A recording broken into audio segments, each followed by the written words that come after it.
அது இயற்கை பெண்களுக்கு. திருமணமான அடுத்த என்ன நிகழ்வு? சந்தோஷம், குழந்தை, இதுதான் நிகழ்வு. நீ அது தகுதியே இல்லாம பொய் சொல்லி இல்ல கல்யாணம் பண்ணிடுற. கரெக்ட். ஒரு எக்ஸாம்பிள் சொல்றேன், நல்லா கேளுங்க.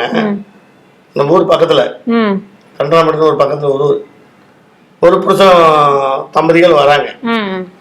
வந்து செக் பண்ணி பாக்குறேன். செக் பண்ணி பார்த்தா அவர் சுத்தமா உறுப்பே சின்னதா இருக்கு. கல்யாணம் 3 வருஷம் ஆகுது. எத்தனை வருஷம்? 3 இயர்ஸ் ஆகுது. ஃபர்ஸ்ட் நைட்டே இல்லையா அது வரைக்கும். அவர் என்ன சொல்லிருக்காரு கேளுங்க.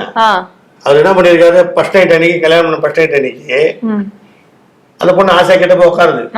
அவர் என்ன சொல்றாரு, நான் கொஞ்சம் மேல் படிப்பு படிக்கணும், அதாவது 1 வருஷத்துக்கு தள்ளி போடலாம். அது 1 வருஷம் செக்ஸ் பண்ணி தள்ளி போடுறத அப்பா அம்மா சொல்லக்கூடாது, தப்பா சொல்லுவாங்க நம்மள. என்ன தப்பா நினைப்பாங்க, உங்க வீட்டுல உங்க அப்பா அம்மா தப்பா நினைப்பாங்க, என்ன தப்பா நினைப்பாங்க. அதனால 1 வருஷம் யாரும் சொல்லாத, ஆனா புருஷன் முன்னாடி படுத்த மாதிரி நடி அப்படின்னு சொல்லி புருஷன் சொல்லி கொடுக்குறாரு. இந்த பொண்ணு நம்பிடுது.